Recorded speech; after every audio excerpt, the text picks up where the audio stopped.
thank you all for coming. We have 22 participants now. Hopefully we'll log in a few more in the first half hour. I'm Gary Gillette, head of the Detroit chapter. I want to thank the Cleveland, Minnesota, Kansas City, and Chicago chapters for joining us, especially Kansas City and Chicago, who I know suffered through awful years. But it's not my fault, so they're going to have to suck it. They're going to have to suck it up and talk about it. You want to be technical. I feel like everybody suffered through awful years in this division. The Twins just won it. Yep, they were less awful. Yep, that's true. It's true. So I'm going to go right to the introductions here. We have, let's see, how many chapter leaders on here? Joe Shaw from Cleveland. Yep, here. Yeah, we have Tom Bibluski from Toledo as a there. We have Rich Hansen, and Bill Perch from Chicago. We have Roger Erickson from KC. We have Stu Thornley and John Bond. Is it Bonus or Bonds? It's actually Bonus, like Christmas bonus. Ah, okay. Like Bonus from Minnesota here. That's so I'm going to let John take it over for a bit and talk about the Twins. He's supposed to take a couple of minutes summarizing the season, and then we'll have discussion of the Twins, and then we'll move on to the second place, still underwater Tigers. Okay, Minnesota Twins had, they won the division. They ended up with a really plus 119 run differential or something like that. 87 wins, 12 games over 500. I would say that three things to sort of cover the good and the bad and the ugly. The good was, I think what they expected from their starting pitching happened. Their starting pitching, they had loaded up in the offseason to the point where they even traded away Luis Arias for Pablo Lopez, despite the fact that they already had 5 legitimate starting pitchers in the rotation. And a lot of people thought that was a mistake by the middle of the season because Luis Arias was tearing it up and the Twins offense was struggling, right? But they were right about their starting pitching being a strength, where it really hadn't been much of a strength underneath this regime since they took over the Twins back in 2017. They ended up leading the American League in runs, or last place in runs given up, I guess, or runs per game given up. The pitching ended up carrying this team. They carried them in the first half when the offense was really struggling. They kept them a little bit above 500 for most of that, and then when the schedule loosened up in the second half, they got even better. The ugly part was the offense. The offense was, the bad part, I guess, would be the offense. I think the Twins expected a lot more from their offense, but I think they expected that in part because they expected a lot more health going into opening day. I'm guessing if I could find the recording of the last time I did this at the beginning, I would have said there are concerns about the offense, and those concerns about the offense were based in part than that some of their guys that they had been planning on were hurt. Well, that was true. Some of those guys remained hurt for a while. We didn't get Polanco back. We didn't get Royce Lewis back till middle of the thing. We didn't get Kirilloff back until June. Buxton was back, but he never really played center field. He always played DH. And so on top of that, they just had some guys struggle that they did not expect to struggle. Correa was one of them, in part because he was battling injuries the whole year. And then the other one was really disappointing. They really had high hopes for Jose Miranda, who was, a rookie last year and, showed a lot of promise, and he just absolutely bottomed out. And as a result, this offense was lost by middle of the year. But then what happened was they got a lot of reinforcements from the minors, and a lot of those reinforcements really ended up carrying this team. Eduardo Julien came up and made an immediate difference. Matt Wallner came up and made an immediate difference. Royce Lewis has been honestly unbelievable. Maybe the story of the season for the Twins has been Royce Lewis bouncing back from yet again another tremendous injury situation for the last 3 or 4 years, and making a strong case for being the team's MVP.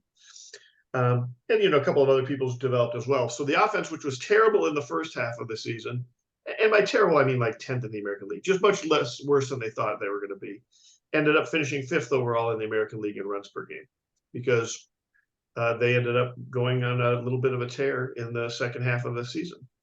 And then finally, the ugly part about the 2022 Twins, and really several of the teams Twins of the past few years, has been injuries. This has just been an absolutely banged up squad. They still did have a lot of injuries this year. I mean, Buxton wasn't right all year. Correa wasn't right all year. Polanco came back late. Kirilloff came back late. Royce Lewis was out for half the year. They had some injuries in the middle of the year, but not like that. They made some changes to the head trainer. It was clear that they were trying to be proactive instead of reactive to some of these things. And as a result, they got to September somewhat healthy. Now, the last 2 weeks heading into the postseason, that's been put to the test a little bit. We'll find out a little bit more about where they are health-wise for this 3-game series they've got starting Tuesday versus Toronto. But in general, they were healthier than they have been for a couple of years, or at least deep enough to cover for some of those health problems. You didn't see Nick Gordon batting cleanup in critical games down the stretch the way you did in September of last year. So as a result, Twins ended up having a pretty good second half of the season, in part because their schedule also loosened up a little bit. They faced a lot of their tougher teams earlier on in the year, and it also helped that, frankly, there wasn't a lot of pressure being applied to them by any of the other teams in the division. Ended up with 87 wins, which is a respectable enough total. I think it's probably still the worst total of any team in the American League postseason. But they're going to be hosting a 3-game series starting Tuesday through Thursday versus the Toronto Blue Jays. Okay, well, that's a really well done summary, John. I hope that mine is as coherent. So I have one question. Is there the sense that Correa's problems are going to recur, or that it was just bad luck that it happened at the start of the contract? Yeah. Well, it's plantar fasciitis. And it's not plantar fasciitis on the same side as where he had the ankle problems that were the concern in the offseason. Okay. So on the one hand, that points to maybe this is not sort of a chronic thing. It's just happened that 1 year. On the other, plantar fasciitis isn't necessarily the easiest thing to come back from. It can certainly come back and affect players throughout their career. It can also just go away, So, the real answer is nobody knows, including Carlos Correa or Scott Boras or the Minnesota Twins, right? It's plantar fasciitis. It's one of those.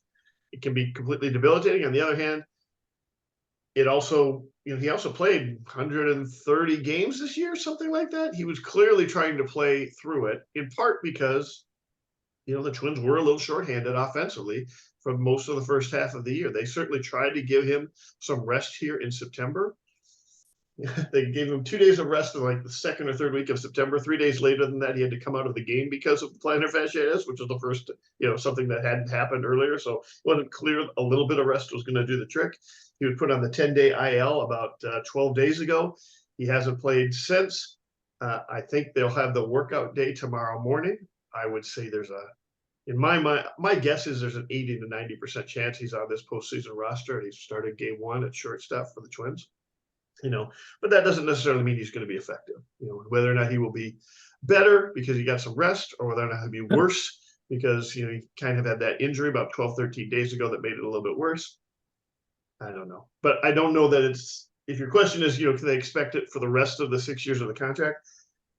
I mean, plantar fasciitis doesn't necessarily happen that way. And like I said, there is some comfort in the fact that it's not on the same side as the ankle that was causing all the concern for the MRIs in the offseason. Hey, John, this is Joe Shaw. Another question, the Lewis Arise trade. Yeah. Now that the season has come to an end, I'd be curious your perspective or what you sense from the Twins Nation. I read something somewhere just this morning. I don't know whether it was in the Cleveland paper or on the internet. I honestly don't remember it, but it basically said that was a very big trade that worked out very well for both clubs. Yeah, I think that's accurate. It hurt Twins. The Twins fans were not crazy about that trade. Part of it was, I think, a misunderstanding about why that trade was made. Twins have had a history of trading away, especially underneath the old regime, Terry Ryan, or even before that, of trading away players as they got expensive. And so I think when they traded away Luis Arias, who's a batting champion, Minnesotans love their batting champions. We've had a lot of them. So, that is something that we between Mauer and Carew and Ali. I mean, we like our batting champions, and so it's something we definitely care about. So when we traded one away, the immediate, I think, sort of the knee-jerk reaction was, oh, he must have been getting expensive. Well, he wasn't getting expensive. He's still under team control for like 3 more years. I know for a fact that the Twins have been talking to the Marlins all offseason about trying to get Pablo Lopez. So they were trying to figure out some way to put a package together. And the Marlins were trying all offseason to get a hold of Arise. But finally, I think they kind of came to a conclusion of where it's just going to be kind of a straight up swap with the Twins getting some prospects back to cover the extra year of team control that Luis Arise had that Pablo Lopez did. But I think because Lopez has been so good, for the most part, those negative feelings about that, even amongst some of the more casual baseball fans, have subsided. And I think the last step would be if he can win end the 0-for-18 postseason streak on Tuesday when he's starting probably versus Gaussman. That would probably be the last nail in that coffin as to whether or not people are particularly bitter about that trade. Okay. But if he doesn't, who knows? I mean, if it goes sideways, you never know. Thank you. Any other questions or comments for John? If not, we'll move on to the Tigers. I'm not trying to push people if they have something to say, but I do want to leave at least 55 minutes at the end for just freewheeling discussion. John, can you make a comment about Castro? Willie Castro? Oh my gosh, yeah, for sure. Willie Castro was not somebody that I think. Well, I will tell you, as somebody who does 3 times a week podcasts about the Twins that dive in depth to all of their stuff and things going on with them, I can tell you that neither my partner nor I talked realistically about Willie Castro being anywhere near the Twins roster until mid-March. I mean, he was not the plan in the offseason. He was not the plan at the beginning of spring training. He was getting a lot of time playing at the beginning of spring training, but that's because there was a World Baseball Classic. And the Twins had a lot of players on it. So I did not think he would stay on the roster all season. All of that has happened, and then much, much more. I mean, he was a priority signing for them. But this is a guy who spent 3 years with the Tigers. As soon as he became arbitration eligible and was going to get any kind of raise whatsoever, they released him. And he started slowly. I mean, he has kind of hit like Willie Castro, which is not particularly good. Or for most of the season, he hit like Willie Castro, which means not particularly well. But he's 26 years old. He developed a little bit more power than we had seen from him in the past. He could play every position. He liked to steal bases and be aggressive on the bases, and that's something that the rest of the Twins roster really didn't have. So he was a good fit for that roster for the 26th man. And as things progressed, he kept getting more and more time and more playing time, to the point where he's kind of become almost a 10th man utility player on the roster. He's in as much as he often isn't, especially because the Twins have had so many injuries. So he can easily fill in for Royce Lewis at third base, or he can fill in for Byron Buxton in center field, or whatever. And I think last time I saw, he had like the 2nd highest WAR on the team or something. Like, he's had a really legitimate season, and now got a little hot at the end of the year and ended up with above average offensive year as well. He's got an OPS plus of like 105. So yeah, he's been remarkable, and I think he's found a place to be here for at least a couple of years now. Also this was his first year of arbitration, and so he's going to start getting expensive now, right? So will he be around next year? For sure. I don't know. Will they want to pay him $7 or $8 million in 2025? I don't know. We'll see. We'll see how 24 goes. All right. I thought he was always a decent utility player, and I'm happy to see that he's grown athletically. Yeah, I mean, he certainly has. The big difference being he developed some additional plate discipline that he didn't have before. His strikeout to walk ratio went from like 8-1 to 3-1 or something like that. Additional being more than 0 plate discipline, which is what he had. Right. Right. Yeah. Yeah. And his on base percentage was .336 this year. Yeah, I mean, it's amazing. For Willie Castro. No, it's amazing. I really liked him when the Tigers picked him up for Cleveland. from Cleveland, but then he just didn't really develop in Detroit. He had that fluke season, short season. But so I thought that was a smart move for them to release him, but that happens sometimes. Okay. Thank you, John. Thanks, guys. I'm going to turn off my camera for a while so I don't, because I'm going to be eating supper while I'm standing on the rest of this. So I'll still be around, I promise. Okay, thank you. I'm going to do a quick summary of the Tigers here. And so I'm inclined to say it wasn't the best of times. It wasn't the worst of times. It was not good times, not bad times. It was just a meh season, Tigers have some hope, but not a lot of hope. They have some fears that the team could regress, but not too much. But right now, they're just sort of they're doing more than treading water, but they don't have a critical mass that's going to win a pennant at this rate. Of course, the big story of the year is Miguel Cabrera's retirement. Yes, we were talking before the meeting started about predictions. I predicted at the start of the year and even into May or June, I was predicting he would hit $180 with, maybe 1 or 2 home runs, and then he would hit a home run. They would put him on the DL, and he'd finish the season on the DL, and he certainly did a lot better than that.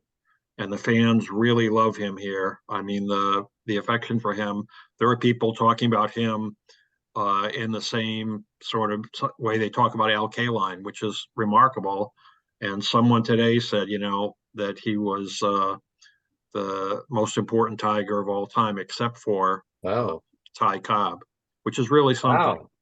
Yeah, I mean, he is way overrated in Detroit because of that Triple Crown. He wasn't a great player because of his defense, and his hitting went south 6 years ago because of that awful contract. In fact, I made a note. I'm going to look at his career, what his career would have looked like if he wasn't signed to that ungodly expensive contract and he had retired like 5 years ago. What would his career have looked like then? It would have looked better, I think. But right now, a lot of love for him today. All weekend. Otherwise, Tigers saw, huge improvement in Spencer Torkelson, who in May they were sort of pulling their hair out, wondering whether he was ever going to show what he showed in college, and he really turned it on. Ended up hitting 30 home runs, I think 95 RBIs. Assuming he can continue some development, that's what they thought they were getting with a 1-1 pick. And Riley Green amazed everybody. He is so good. Now people are freaking out because he has so many injuries, including injuries you wouldn't expect. I think he'll be okay with Green and Torkelson and Tarek Skubal, who really is just amazing, especially for a guy who wasn't a high draft pick. That's the hope. I don't know what Eduardo Rodriguez is going to do. I think he's more like a character in a soap opera than a major league pitcher. I presume he's going to threaten to opt out, and the Tigers are going to have to do a gut check and decide whether they want to throw more money at him and hope that he proves consistent and good, or whether they want to let somebody else take that risk. I tend to think they'll let somebody else take that risk if he won't accept a modest bump to his contract, but nobody knows. Of course, Javi Baez is continuing to disappoint people. He is just a mystery, and they're batting him 8th in the last at the end of the season.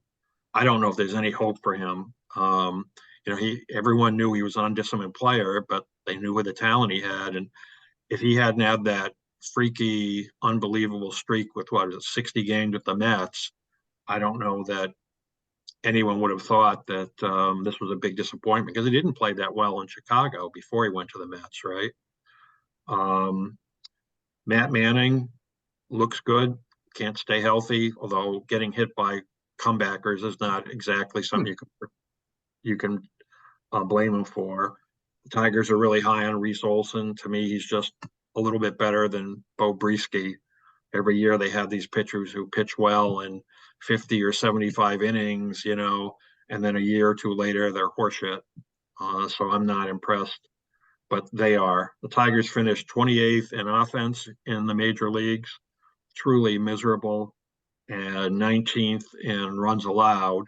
Not terrible, not great. They were surprisingly 5 games above their Pythagorean. They should have actually won 5 fewer games.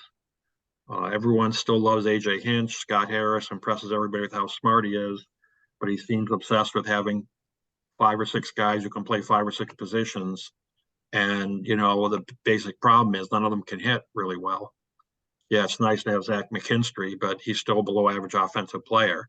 And one of those guys is enough to fill your traditional lineup moving around. But Harris wants to have 3 or 4 of those guys so he can move guys around every game to get the best matchups. I don't think in the end, I think that's a strategy for a team that's not that good, not a strategy for a team that's got a really championship core. So I'll stop it there. I think I covered all the points I wanted. Anyone have any questions or want to make any comments before we move on to the Guardians? The catcher, Gary, can you Rogers. address a little bit about Rogers? Yeah, I think the Tigers feel that he's developed into the player they always hoped for. I think that they have given up on trying to improve his batting average. They're happy with the power he displayed. He displayed a lot of power. I don't think they're expecting him to hit, more than 225. But if he can hit 20 home runs, they're happy with his defense. I think they're content. They released Haas, who was a local favorite during the season. Although Haas truly had been terrible, and he really had a half season when he came to Detroit. His first half season when he was good, and after that he was just all downhill pretty much. So I think they're happy there. Dylan Dingler, who was their catcher of the future, has really, if not gone backwards, just not developed. He was not a great prospect to start with, but they had high hope for him at Erie, and he, really never tore up the pea patch in Erie after his initial stint there, and has not done much at Toledo. So I think that his future is probably at best a backup. Gary, in the aggregate, how do the Tiger fans and you get a sense feel today at the end of the season, finishing second relative to finishing at the bottom? Is there some hope here, some optimism for next year? I know you used the word regression, but in the aggregate, how do you think the Tiger community feels? I think it's guarded optimism. I think Tigers fans are perennial optimists. They look on the glass as half full, not half empty. And I think it is half full. The question is, can Harris and the new management team pick up 1 or 2 other championship caliber players to go with all these half good players? And that, of course, a lot depends on whether Casey Mize can come back and whether Matt Manning can stay healthy and whether Eduardo Rodriguez sticks with the team. Okay. Alex Lang. Lang really was quite ragged in the last couple months of the season. Actually, I guess in the second half, although he did have some streaks. If we're up to me, I would move him to whomever would give me a AA prospect and a couple of chocolate sundaes. I think he's a great candidate to self-destruct, and I don't think the Tigers are going to need a closer next year. And if they do need a closer, I think Foley is quite capable of stepping into that role. So, Rich, you have your hand up? You have to unmute yourself. Yeah, I'm reaching for it. Yes. Okay. Gary, my understanding, I mean, not only at the major league level, where I'm still impressed with the Tigers' young pitching, that I think even at the major league level potentially could be good, but I understand that the Tigers have some guys still in the system that offhand I've heard good things sort of indirectly, but I'm not sure who they're talking about. Do you know more? Can you elaborate about this? Because that's like, if you can build up a lot of pitching, that's a strength in terms of you can trade from it. Sure, and that was Dave Dombrowski's strategy late in his tenure here, was to draft young arms, show them off, then trade them to somebody else before they broke down, before they figured out they weren't great prospects. Actually, Richard, I can't help much. I didn't get a chance to see much of the minors this year. The Tigers farm system is in good shape. It's not a great farm system. On the other hand, they promoted a lot of guys in the last 2 years. So I think this year's draft is going to be really key. They're not going to have a really primo draft pick. And it's going to be, time to show how you can develop major league regulars from guys who aren't picked in the first 10 picks of the first round. Stu, you have your hand up? Yeah, it's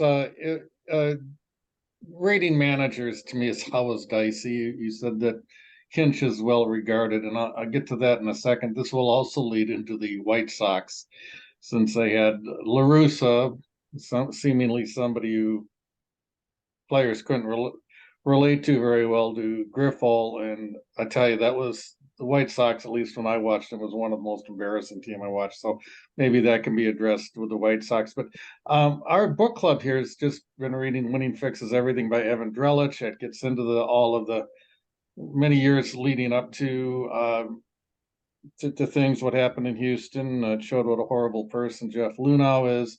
But Hinch came across pretty well. Of course, he lost his job by getting caught up in that. But both seem to be a decent person. But as I read that and saw the analysis that Evan Drellich did, it seemed to me that Hinch was pretty savvy as a manager, both in the leadership side and knowing what he's doing. Is that your assessment, Gary?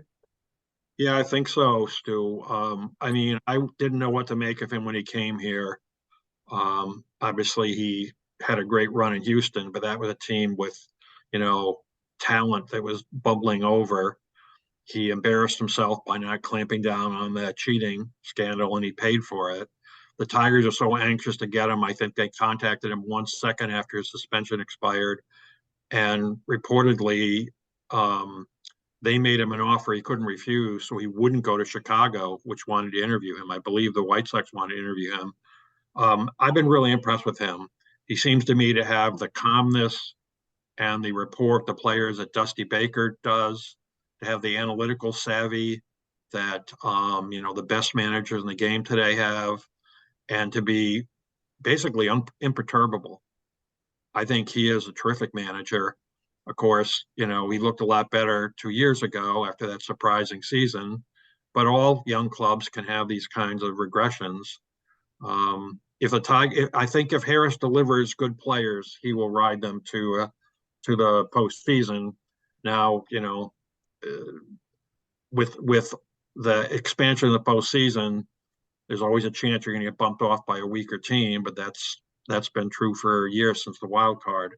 But it wouldn't surprise me if the Tigers are in the ALCS if Scott Harris delivers good players to Hinch. I really enjoy watching him, and I think he's got the right mix of talk about his players, build up their confidence, don't let them run wild if they're not putting out or they're not listening, and projecting this air of imperturbability to the media.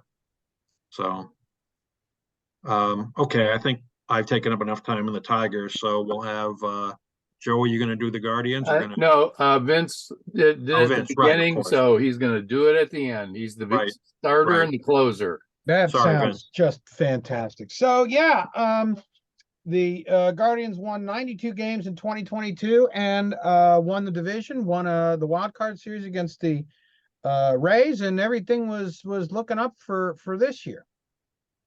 Well, there were a lot of things. I know that I had said previously that there was a concern about, a lot of rookies overperforming, and you were going to see some regressions to the mean, and you did see that.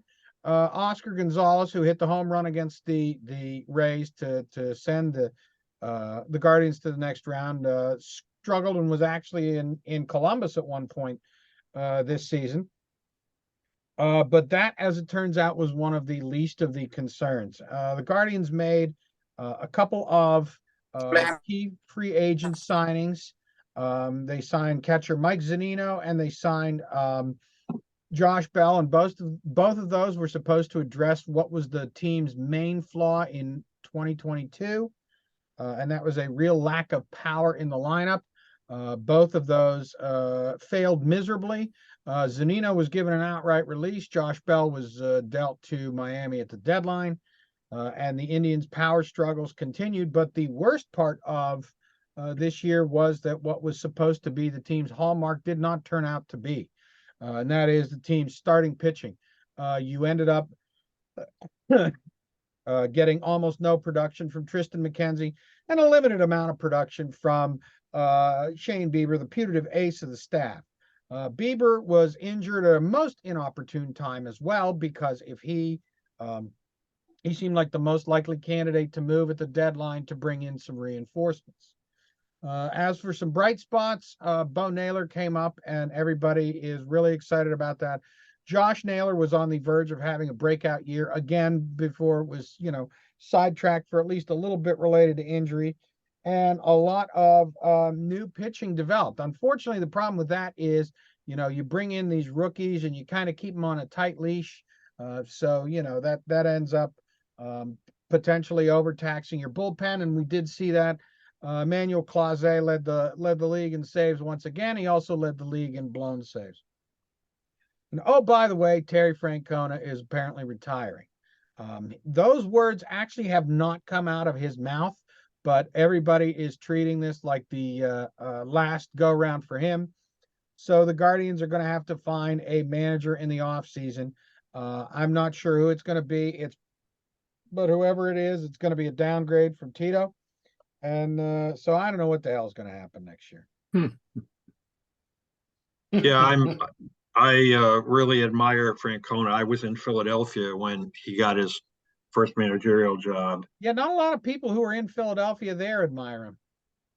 Well, as they say, the Phillies fans would boo Santa, and they have, and they threw snowballs at Santa too. So Philly's a tough town. I thought he was a young manager, clearly not the manager he was in Boston or Cleveland, but he deserved to be given a better team and more of a chance to develop. And of course, Larry Bowa is a train wreck waiting to happen, and proved not to be a very good manager who replaced him. So yeah, it was, I'm really, really impressed with Francona. It's such a joy to watch really good managers run teams, and then it makes you wince when you see the kind of chaos that happened in Chicago this year, when you have bad leadership, both from the front office, but also in the dugout. So, Vance, is Bieber gone going to be traded this offseason? That's a really good question. And I mean, I would think that they would try and move him at this point because, this is I believe his last arbitration eligible year. So it sounds like he's really, he's going to probably leave one way or another at the end of next season. And I guess the Guardians will try and get some value for that before that. Plus, like I said, I mean, it looks like they have enough pitching coming up where, his absence, I'm sure it'll be felt, but it might not be felt as profoundly as I think everybody was worried about it even a year ago. What did they get for, and that's not McKenzie, but the pitcher they unloaded, a good pitcher? That was Savali. Quantrill. They sent him to, or no, was it Quantrill or was it Savali? Savali. Aaron Yeah, Savali. Savali went to Tampa, and I feel like the Indians always seem to be able to fleece the Mariners and seem to always be able to get fleeced by the Rays. So they got a guy that, I guess theoretically, if everything goes well, he will be part of the everyday lineup next year or possibly the year after, and will address some of those power issues that you see in the Indians lineup. Whether that's sellers happen is anyone's guess. Were they sellers at that time by unloading Savali, even though they're in the race? It's kind of weird because at the deadline they actually were. They dealt Savali, they dealt Josh Bell, they made a couple of other smaller deals, but then all of a sudden when the Angels put a bunch of players on waivers at the end of August, they snagged, 3 of them. So I don't know, it's like the scene in Major League. Just what is our team strategy? Well, Vince, at least in the Plain Dealer this morning, they were talking a little bit about that. And if I recall correctly, said that the Guardians front office felt they couldn't compete this year, and they got rid of the guys, hoping it'll, bring players back for next year. And then they needed some warm bodies to finish the And you know, season. and that's really a fair point. Unfortunately, the division was so terrible this year that even not competing, I mean, it took pretty much until Labor Day for the Indians to be effective. Excuse me, the Guardians. I still haven't completely gotten used to calling them the Guardians yet. Me too, yeah. But I mean, they weren't, really out of the money until like Labor Day. And if you know anything about Francona's teams, they get streaky.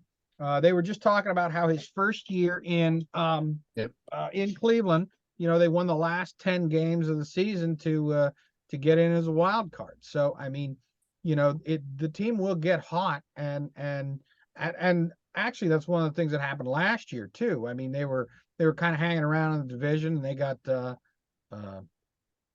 got hot enough in September to kind of pull away from the Twins. Well, you've mentioned Labor Day was when it switched. Yeah, they had a big 3-game series with the Twins just in Target Field, just before Labor Day hit. And they took the last 2 of that, and then they went to Tampa, as I recall, and won 2 in a row there. And that's when everybody was starting to think, oh, here goes the Francona switch. They've won 4 in a row. Took 2 from the Twins to close the gap, and then they got 2 versus the Rays. Series, yeah, and then they lost the 1 versus the Rays, and they got swept by the Twins the next, or not swept by the Twins, but gave up a couple more to the Twins when it was in Cleveland. But yeah, that was the one time it was sort of in flux, even though they were like 4 games back at the time or something. I remember it felt like a big 4 games. Right. Yeah. Okay, well, thank you, Vince. Good job as usual. We're going to have the White Sox funeral here. Funeral oration. I believe that Bruce has been designated as the orator to do the eulogy.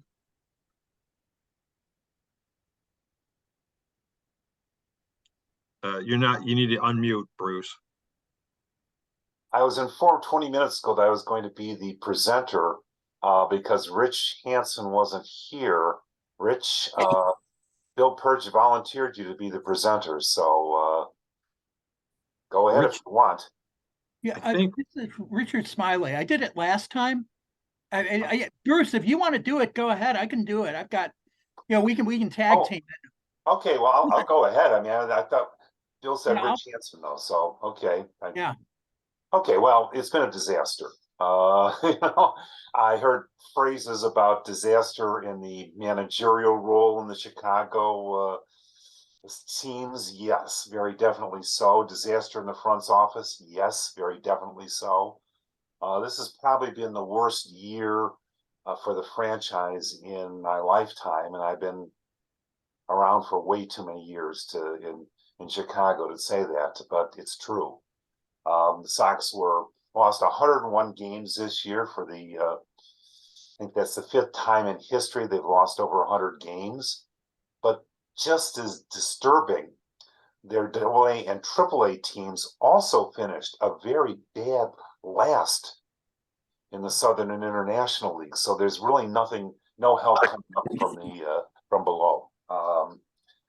The problems have been, well, you can't think.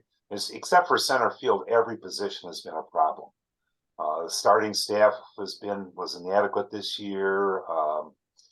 Whether those new pitching rules to hurry things up, change things a little, I don't know, but they were the same rules for everybody. Starting pitching was bad. Relief pitching was mediocre best. The hitting was just awful. They had by far the worst strikeout to walk team ratio in baseball. They struck out like 250 times more than they walked, and no team is going to be halfway decent when they're doing that. They were below average in power. They were below average in steals. They're below average in defense. They're below average in batting average. The only places they're above average is in striking out and chasing balls. I think they're either last or next to last. Last I saw, they were competing with Detroit to see which team chased more balls outside the strike zone. Which is Yeah. pretty sad because the Tigers are not disciplined. Yeah, and it seems to run throughout the organization. It's not just the players they got on the major league level. The players they got brought up in the minor leagues actually had a worse walk ratio than the players they had in the majors. They had a fire sale this year, and then let's face it, after the first half of the season, they weren't going anywhere, quite obviously. So they got rid of 8 pitchers that they were on their major league roster. I've never seen that before, that kind of wholesale clearing out before. And they replaced them with guys that were off the waiver wire, basically. Guys like Tuki Toussaint, great name, by the way. He was actually one of their better starters, and Atlanta, the Braves organization, gave up on the guy like 3 years ago. It's sort of discouraging to see the organization can't produce young pitchers that are any better than guys that have been cast off by just about every major league team around. The front office is probably the biggest story we have in Chicago, though. They fired the longtime general manager, and one of the things was they weren't exactly sure who was in charge of things in Chicago, whether it was Kenny Williams or Rick Hahn, or basically they were just frontmen for Jerry Reinsdorf, the owner. There's a lot of hostility I see on the websites to the owner interfering too much in the player operations. And nobody shed a tear when Hahn and Williams were gotten rid of, except maybe Mrs. Hahn and Mrs. Williams, I suppose. But they were replaced, though, by Chris Getz, who was the director of their minor league system, which had been in the bottom 1/5 of minor league systems the last 5 years in a row. So essentially, they promoted to general manager someone who had had a awful record within the White Sox organization. So it was like rewarding failure. Let's see. On the field, the catching situation was awful. Yasmani Grandal is just, age has caught up with him, I guess. And they tried to get Sebi Zavala, who had a 37 OPS. And then they got somebody from Houston. He was their third catcher, basically, Corey Lee. Great arm, by the way. He has an OPS of -22. I have never seen or heard of a player who had a -22 OPS. He didn't hit the Mendoza line. He hit less than 100 as a player. Let's see. Outfield, right field, last 6 years, the White Sox have not had a right fielder a right field position was even average major league wise. The system has not brought up a draftee outfielder that was actually positive since Aaron Rowan, and that was 1998 when they drafted him. So 20 years they've not been able to bring up a draftee outfielder who was basically contributed. The prospects, the second half, they were they won about 1/3 of their games. And if there's something doesn't turn around in 2024 or in the off season, that would probably be the projection that people would have. See, they were 61 and 101. At the beginning of this season, people thought that the projections were that they had from 71 to 74 wins. They weren't projecting them to be a winning team, but at least in the division, they could be arguably competitive. And it turned out they weren't even that. Everything that was said before on how weak the division is, and they proved it, and it was completely true. But the Sox were even weaker than that. Other than their center fielder, Louis Robert, who had an all-star year basically. Everybody else on the team is, I think, replaceable. Perhaps the biggest disappointment was Tim Anderson, at shortstop, because he's been a consistent, more or less 300 hitter the 3 or 4 years before that. And he not only went down in batting average badly, but his power disappeared. He had 1 home run this whole year, and he had, just off the top of my head, over 400 at bats and 1 home run. A lot of rating systems had him the worst starting shortstop in baseball for being, an all-star. Have injuries taken a toll? Yes, they have.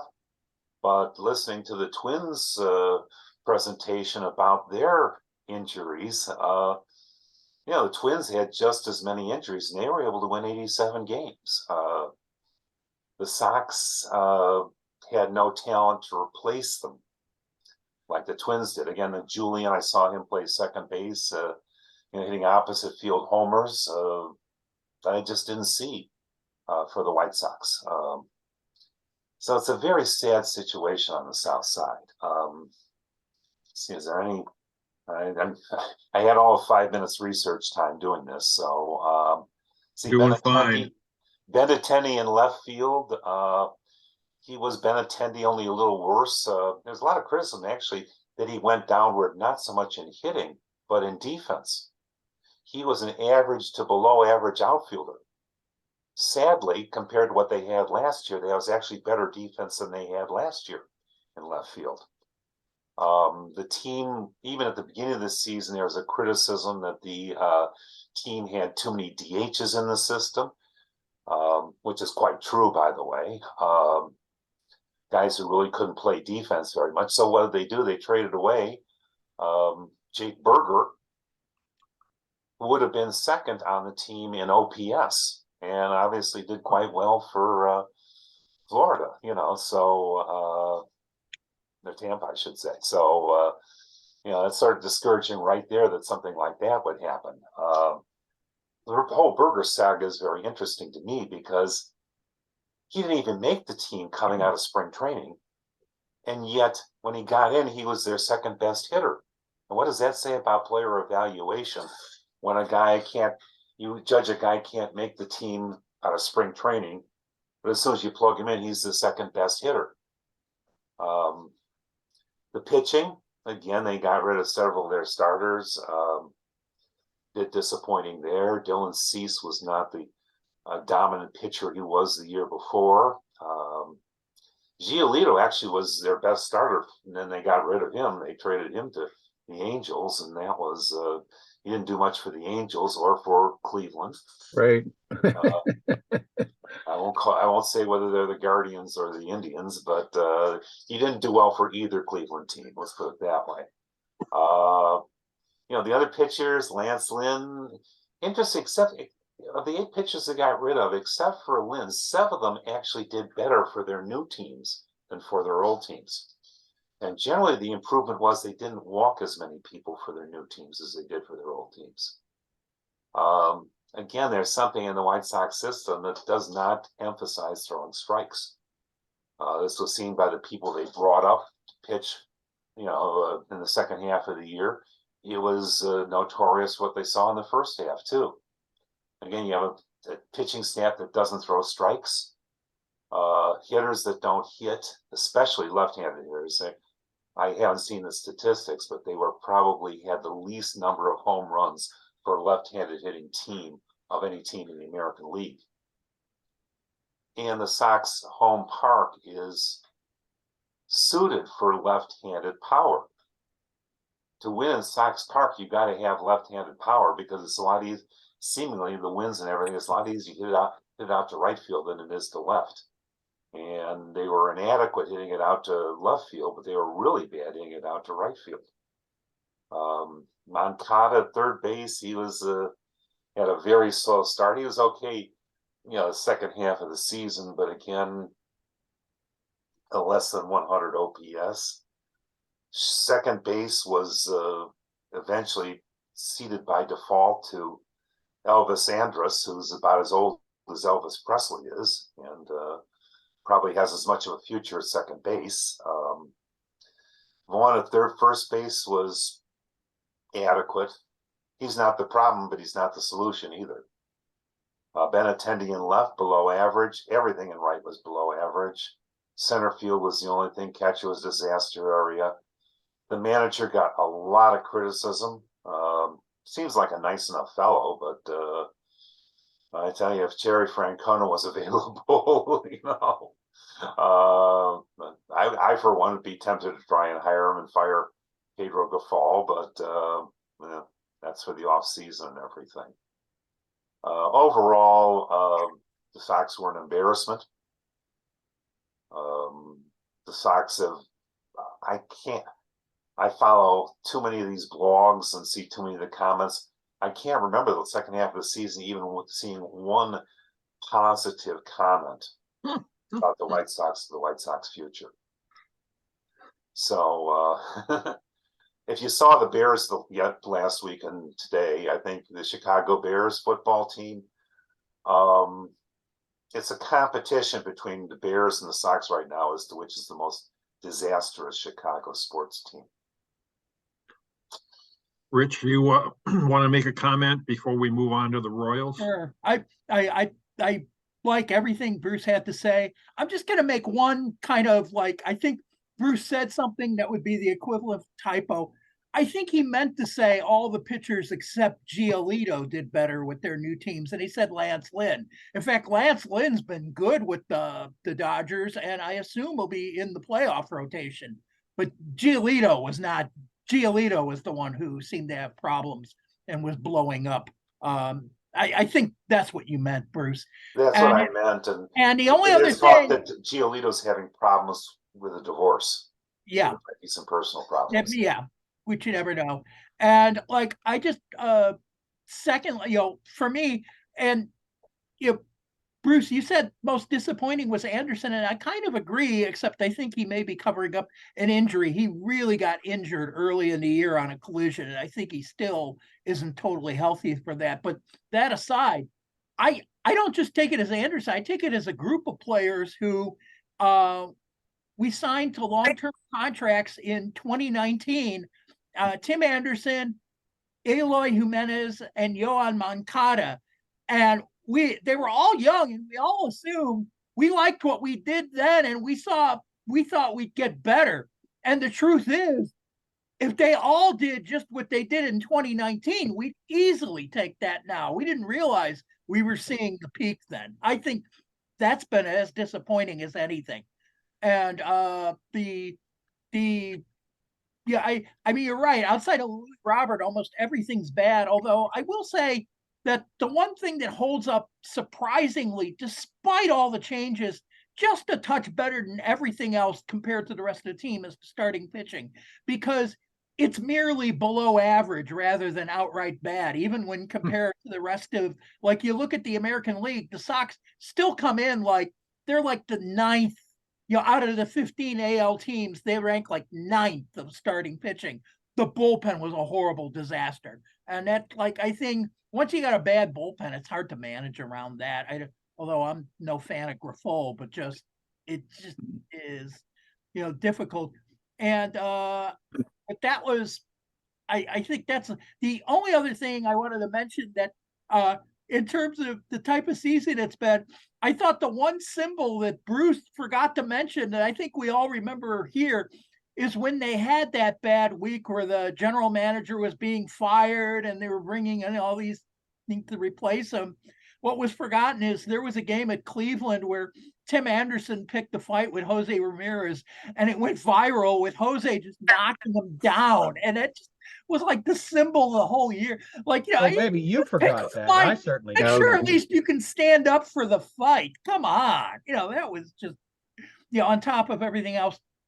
On the one positive note that I from everything I've seen, and this is it's the whole farm system, that there's not a lot to shout about, but they did get pitching talent. They got a lot of pitching talent with the trades they made mid-season to shore up things at the Double-A level, and they actually seem to have a good pitching draft last year. Not just the first round pick, but the picks before them, guys that actually seem to be producing. So the one glimmer of hope in the farm system is they have a lot of pitching at like the AA and high A level that is still, it's not going to save them next year. This is all a couple of years away, but maybe in at least a couple of years, they won't have to be relying on the scrap heap to shore up the pitching staff when guys get injured. That's about the only glimmer of hope really in the farm system. And with that, I shut up. Okay, well, thanks, Bruce and Rich. We're going to move on to the Royals, who even without all the drama of Chicago managed to have a worse season. Not clear to me they were trying. So we'll see what Roger has to say about that. Roger's with us, right? Where is he? Yes, I am. Oh, yeah, there you are. Sorry. Can you see me, Gary? Yep, I can. Thank you. Okay. Well, first of all, I want to dedicate this report to my mother, passed away earlier this week. 50 sits and 100 sits, and nobody really seems to care in Kansas City except for diehard Royals fans. But when you have a team that bad and you've actually got one guy who might get MVP votes and Bobby Witt Jr., you might show some bright lights for the future. Witt with 30 home runs, just one shy stolen base of 50 and 11 triples to lead the American League. The Royals absolutely, and if someone had said that Zach Greinke would have gotten his 225th win and he only needed 2 to get to that on the last day of the season, well, things are in trouble. But people showed up for Royals games. They are not mad at the manager, but they're mad at the owner and John Sherman because he seems to want that new stadium that we talked about back in April. We still haven't gotten a new site for that stadium. It could be a vote coming up for the stadium later on. But surprisingly, the Royals actually made a couple of decent scrap heap trades this year.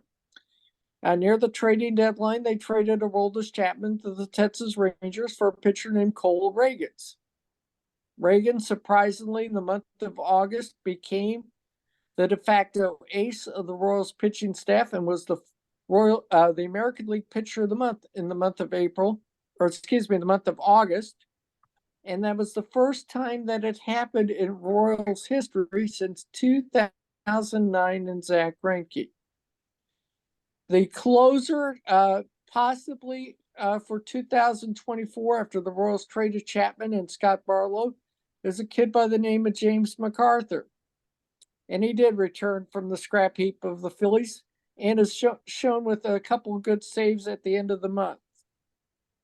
The Royals, if you'd said 3 weeks prior to the end of the season that they were going to surpass the 106 losses, which was the team record, you probably would have parlayed that bet with no, Travis Kelce wasn't going to get Taylor Swift. But the Royals actually did tie it on the Nets the last day of the season, but came back and won today. The 2 big questions for the Royals this coming up. Will Zach Greinke retire? He has not mentioned any term or any indication of that, and what to do with Salvi Perez. I mean, he's a 34-year-old catcher. They're trying to move to first base, but Vinny Pasquantino is going to come back from his injury, and you'll have to find a place for Pasquantino.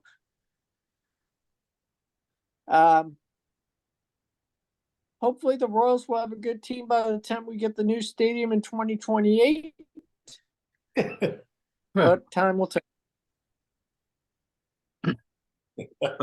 Thanks, Roger. Do you think Sherman is going to hold off spending any money until the new stadium deal is done? I think so. I really do. Yeah, it's a typical pattern. Well, Is Roger, you have a very simple answer to get better quick, and that's you get on the phone and call Travis Kelce and turn Taylor Swift into a Kansas City Royals fan.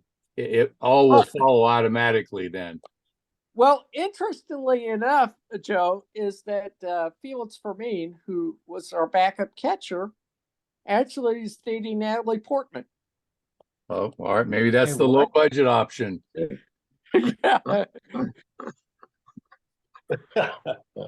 How did we go from the Royals sinking a ton of money into stadium renovations to I want a new stadium now? Is this just a reflection of the change of ownership? Yes. I think it is.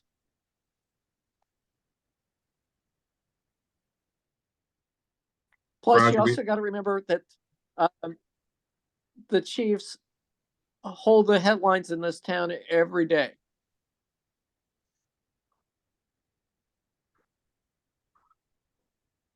Yeah, I was in Kansas City briefly in July for a family wedding in Missouri, and so I thought I'd check on the state of the new stadium siting, and I was amazed at how many plans and ideas and sites had been floated, and it still wasn't anywhere near being decided. Well, right now, Gary, we're down to two sites. One site is in the eastern part of downtown, past City Hall. That area was primarily a Trailways bus station. And the other area is in North Kansas City. And of course, with Kansas City geography, you have Kansas City, then it's divided by the Missouri River. Then we have North Kansas City, which is an incorporated city. And then north towards the airport is Kansas City again. And the problem with the North Kansas City site is it's Clay County, and they have to vote on a referendum for sales tax to increase that. And that area is primarily industrial at the present time. Okay, well, that will close. And they were supposed to make that decision by yesterday, but it's been tabled. Hey, I've got a question I'd like to throw out to the group if I'm being too optimistic. And by the way, I did I backed up the official score today on the Kansas City Yankees game, even though I was a Yankees fan. I was pulling for Greinke to get that win, and I was happy to see it. And I keep a list through the years of Hall of Fame batteries that I've seen. And it's kind of an eclectic collection. It could be Ferguson Jenkins and Carlton Fisk. But I also put down potential Hall of Fame batteries, and it's clear that Greinke's a Hall of Famer. Am I too optimistic in thinking that Salvador Perez has a shot at the Hall of Fame? According to Jay Jaffe, yes, you are. Okay, not according to Jay Jaffe, and I'm big into what he does, but some of the voters might not be. Well, I mean, but I think he's trying to gauge that, and I looked at this about a month ago, was going through it. He updated it about 2 months ago, and he was explaining that actually there was just he was saying defensively, voters are looking at that stuff now, and he's hurt by it. That he's had a lot going for him, but there's other guys ahead of him, and kind of like you never know. You don't want to say no, but it's not clear cut. So. I'm pulling for him anyway. Okay, so I think those were really informative summaries, but let's throw it open for general discussion. I want to note the start that the Orioles have agreed to take a king's ransom to stay in Baltimore, like they had any other choice, but they played hard to get, and I was glad to see that that was over, because the idea of the Orioles leaving Camden Yards was just unthinkable to me.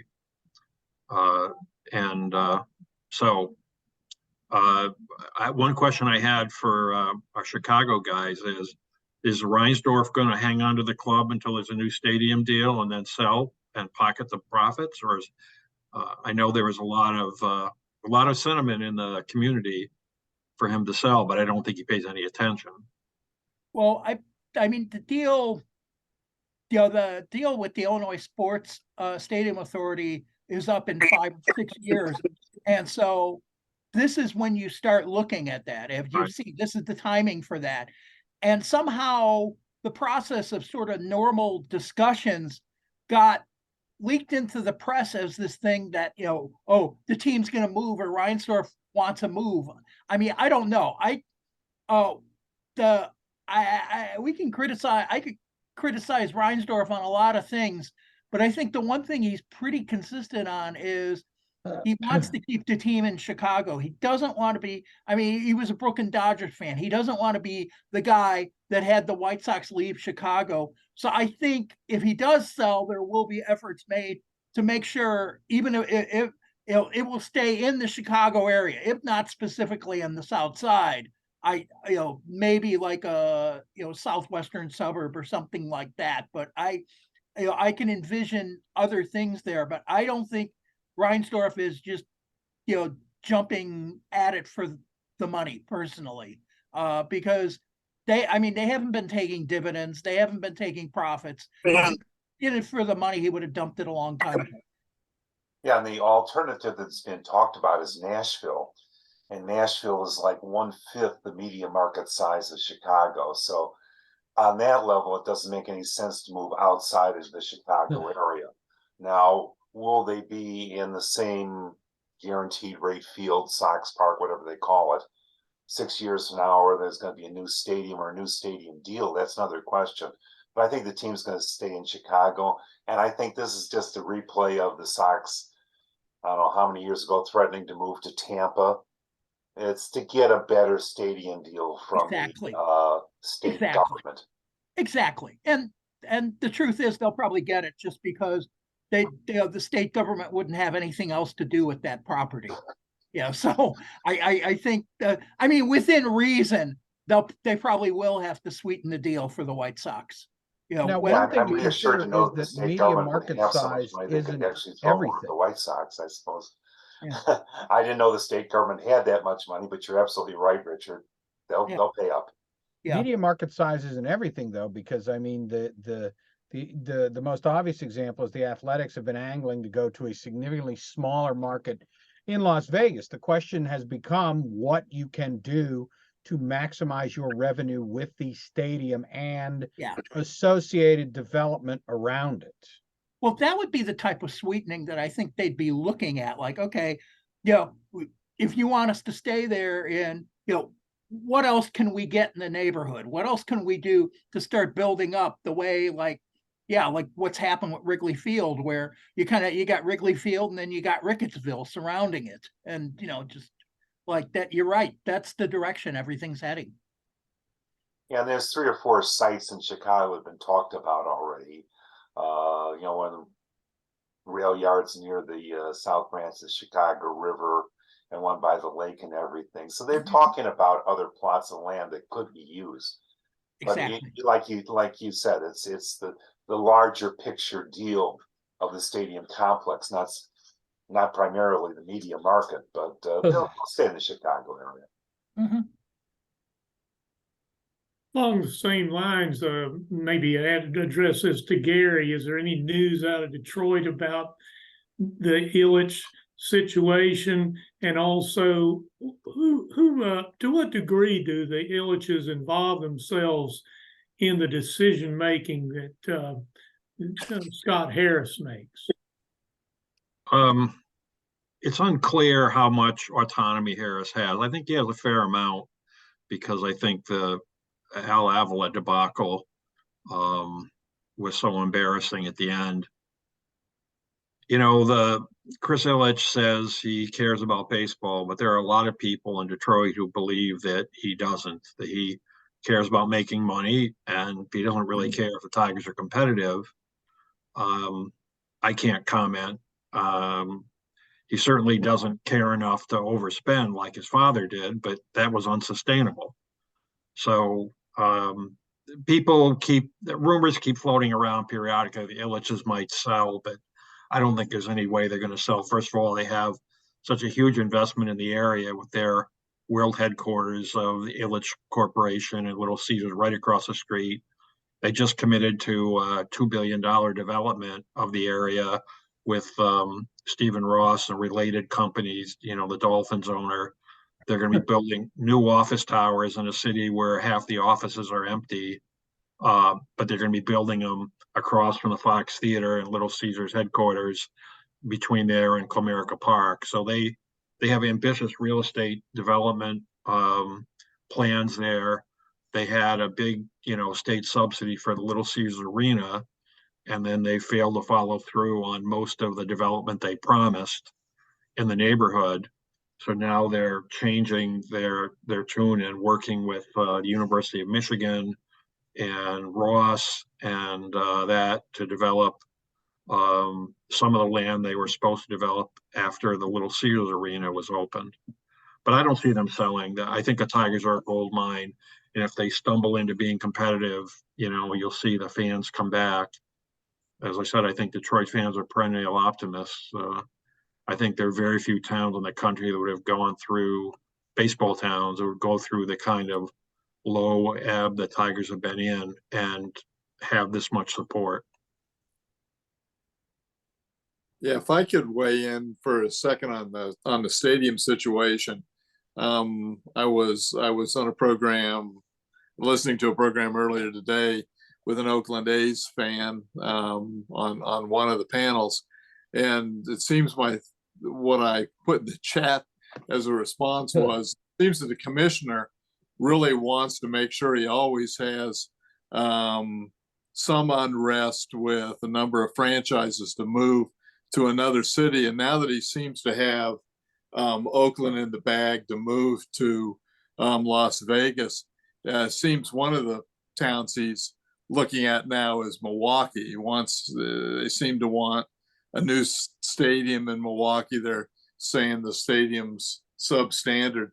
So I wonder if I'm onto something here about a commissioner. I guess I like to loathe. Yep. This is Richard. I don't know. I think you're probably right about the commissioner about what's going on.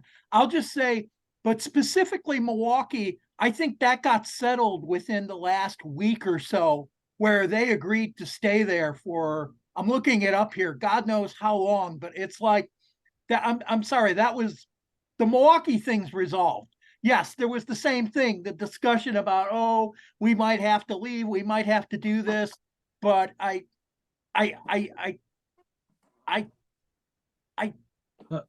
maybe I'm mistaken. But I thought I was hearing word that was good, because there were a few things. Tampa got resolved, Baltimore got resolved, and I thought there was word that Milwaukee was going to be resolved. I'll check on that. Yeah. Well, then I guess then my question is, does the commissioner then move on to somewhere else, or is his idea to go light a fire under nearly half the cities at various different times to try to keep this opportunity open? Because my understanding was that when a couple of these situations were settled, then they were going to consider expansion. Well, Manfred has consistently said that he favors expansion, but only after Oakland and Tampa Bay were taken care of, and now they're taken care of. So we'll see soon, I think, whether the owners who he, carries the water for, whether they want expansion and those huge expansion fees, or whether they want to keep escape hatches like Nashville and Charlotte and I guess Portland, Montreal, whether they want to keep escape hatches for teams that are struggling. In a way, I'm surprised at all the stadium agitation for new ballparks, because most of these parks are not even 30 years old. Although by the time you get a new deal and build a new ballpark, most of them will be 35 years old or more. That's still not a long time. They're not obsolete in terms of structural. They're obsolete in terms of they're not making enough money for the owners, and the owners they can see, if they can get 500 million or more in subsidies, they can make a lot more money and they can discard the structurally sound stadium. I'm rooting for the White Sox to end up building a new Comiskey and the old Comiskey site in the parking lot where the old Comiskey was, and then tearing down Guaranteed Rate Field. Gary, if they build a new stadium, I don't think it would be there. No, I'm joking. I just Yeah. think there'd be some poetic justice. You know, somebody suggested something that I thought made sense that would really be cool. It's a long shot, but the land is available there. It's people are buying up stuff. There's more land. Putting like a new baseball stadium roughly where the Chicago Bulls and the Chicago Blackhawks play in that area. That sort of moving them to the west side. That there might be enough room. I've heard it floated. That would be an interesting location. Plus, historically, that's where when the Cubs were called the White Stockings, the Cap Anson years, good time of that was spent on the west side of Chicago in that area. So, well, Gary, in Cleveland, we've gone through the same sort of thing of, Progressive Field is getting old and it's one of the oldest parks and so forth and so on. And we need to make it better for the players and the fans. And as season ticket holders, we got a gazillion surveys about what kind of seats do you want to sit in and everything. And, trying to be objective about it, but still disgusted, what they're going to do is turn it into a bigger beer pub, so that they can get more young people in who have a casual interest in baseball, but are drawn to the $20 ticket and free beer. I mean, it just seems like they're going after those kinds of casual fans, and they're looking to, at least the part of the remodel that would affect the fans, is to make it more attractive for a social engagement of younger people. I'm putting into the comments, there was actually an article in Bloomberg about just this, because it's not just in Cleveland. I guess they're talking about it in Toronto and some other places as well. It's this idea of, bringing people to the ballpark who may like the environment, but may not absolutely have to sit and watch the game at all times. That would be true of about a third of the fans now, from my estimation. Yeah.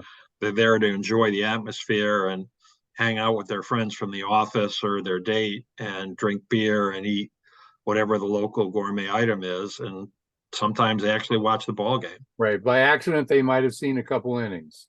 Yeah. Yeah. But they're chasing the money. And that's where I think they believe that, and the gambling is where the money is. The money isn't in us. Gambling, that is where the money is. Yeah. The money isn't in people like us going to games, right? Right. Maybe not the people like us. Yeah. Well, I mean, the point is that our money is just as green as a casual fan, but there are a lot more casual fans than there are. That's exactly right. Hardcore fans. We're a diminishing group. What are you talking about? I'd buy their overpriced slice of pizza. You mean that's not what they're looking for? How many beers did you drink, Richard? Not enough. There's your answer. Well, if they're going to turn the ballparks into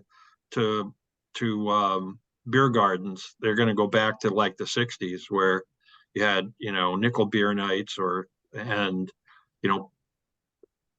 men came to the ballparks to drink cheap beer or to drink. Oh, cheap beer. Nickel beer, Time out here. No cheap beer be allowed. Yeah, no. I know that. I know the beer isn't cheap. Normally at Comerica, I'm sitting in the press box, so I don't know much about the concessions, don't pay any attention. But in the last couple of years, I spent a couple games down in the seats, and I made the mistake of offering to buy around for people last year. And I went to the craft bar tap and bought around for 5 people. The craft bar, I could not believe how much it cost. And so are you still paying it off? I did take out a loan. Yeah. So, and in Detroit, it's probably not as expensive as anywhere else. I think I was paying 11 to 13 for those beers, and I don't think that's probably at the top end. No, it's not. So do we have anyone who wants to prognosticate on the postseason here? Flip a coin, Oh, boy. Whoever gets hot. toss a coin. Hey, Well, the break, I'll go out on a limb here and say, defying expectations, the Twins will win a playoff game. I'm not going full boat. Not saying whole series. I'm just saying they will win a playoff game this They year. have a Realistic odds is- 75% chance of doing so. Yeah. That's about right. Yeah. But Yeah, that's I every mean, year, and they that's still don't do toss it. the coin. Yeah, they've had a 75% chance for 20 years. Yeah. Well, actually better than that when they've had a 3 out of 5. Well, They've had that doesn't mean anything. No, once you get through the wild card round, you got 8 teams left. Every one of them's got about a 12.5% chance of winning the World Series. Some of the teams a better chance, some of the teams a worse chance. Yeah. But Atlanta and the Dodgers and the Orioles, they've all got a less than a 50% chance of making it to the World Series. And then your good hair talking heads will come on with what all the reasons are. They'll just have a narrative fit the explanation, or the outcome fit the narrative. Toss a coin. The really smart people are the ones who know that, and Brian Kenny and people like that. And the ones who get paid a lot of money to spout pablum, well, that's what they get paid the money for. well, there's nobody spouting pablum here, Stu. We're Well, not no, I getting wasn't. paid. All of us got good hair and getting paid big money to. I mean, if you want the best analysis you could get is just what I said: toss a coin. But nobody's going to hire you for MLB network for that. So I tend to ignore it. Who knows? Just somebody will win it, and that might be a surprise. You sound like you got your talking points from my good friend and colleague Pete Palmer, who says essentially the same Well, thing. I'd agree 100% with Pete, as I do on just about anything. Yeah, I would just say my only disagreement with you and Pete is that I think because of the expansion of playoffs, you get every year you get a few really weaker teams that in the old days wouldn't have been in the playoffs, and those aren't coin toss series. But when you get past the first round, most of the series are pretty much 50-50. They're not much either way. So, I mean, the Tigers were only eliminated from the postseason a week ago, or 9 days for the end of the season, and that appalls me, given that they don't remotely look like a postseason team to me. But they were in it, so to speak, until the last 10 days of the season, which is just what you get when you invite everybody to the dance. So the Twins ranked third in baseball, all of baseball in home runs, and they ranked 7th in OPS in all of baseball. They ranked in average, they ranked about 21st, I think. So it makes me think that if they don't homer, then they might have trouble scoring runs. But we'll have to see what happens versus Toronto pitching, with the Twins being at home. Well, if you want to do the Bob Costas routine, and Bob Costas does have good hair, by the way.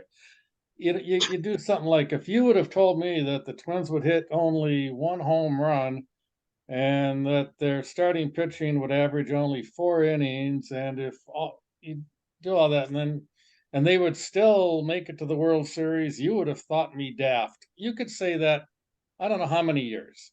Some team wins it despite all the things that you expect them to do that they don't do. That's just normal. But that's why Bob Costas gets big bucks. it's not because of his hair, Stu. You just said it probably contribute. I just pick him up because I've heard him say that more than once, and it's that's pablum. It's a common refrain. You're right. They fit the narrative to the results. It's just like players talking about how they know they're hot, but they always know they're hot when they're hot. No one ever says after an 0-for-20 streak, well, I'm going to hit 500 for the next 2 weeks. They say that when they're in the middle of that streak. I think the Braves have stoked expectations, so that it's going to be really disappointing if they don't go to the World Series. But the Orioles fans will probably be grateful to get to the ALCS, I would think, because they've had such a drought. Um, and Texas. yeah, Texas. Texas too. And It they is lost 100 games a couple of years ago, just like the Orioles and the Diamondbacks. And right. they don't have Scherzer now. Yeah, and they backed into it more or less this year. Yeah, So- they've had a good season. So, are we? Do we want to have comments on how we think the new rules have worked out? I It was love them. a big deal earlier in the year. There's a lot less talk now, but I mean, certainly people have attributed the increase in attendance to the new rules. And it's kind of funny you bring that up because, you know, that's become one of the great games in Cleveland. Why aren't people showing up to the ballpark? I mean, they've been saying it for really since the sellout streak ended in the in the early 2000s. But there was actually a significant increase in attendance this year for, and I don't know if it was just, you know, interest spilling over from last year, or if it was, you know, the idea that these games are now all of a sudden done in 2.5 hours instead of 3.5 hours. But, you know, you definitely saw the increase. And I feel like, to your general question, the rules assimilated really, really well. I mean, I can remember in spring training, everybody had all these hypothetical horror situations where they said, oh God, it's game 7 of the World Series and somebody's going to get called out because of a strike for you know, a pitch clock violation. But I mean, really, after a few weeks, it seems like everybody really got the hang of it. I don't know if the pitch clock, I love it because the game moves along. I don't care Yeah. about the time of the game. I care about the pace of the game. To the ones we talked about earlier showing up to diddle around, and when that's fine. I got no problem with them doing that. They're going to leave when they're going to leave anyways.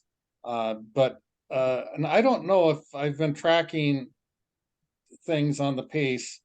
It just seems to me like it's slowed down. I don't know if there's a way to go into baseball reference, which has got, you know, you can break that all down, but I don't know if I can go in at the end of April, the end of May, but it's Yep. to me, it's a much better game. I'm going to talk about this at our fall chapter meeting and past attempts to move it along. I saw the slowdown in the mid 80s at the time that they added 30 seconds for commercials, but looking at it closer, they were taking way longer than that anyways for a normal inning break. It was just, and I think it's the batters dinking around and seeing them get back in.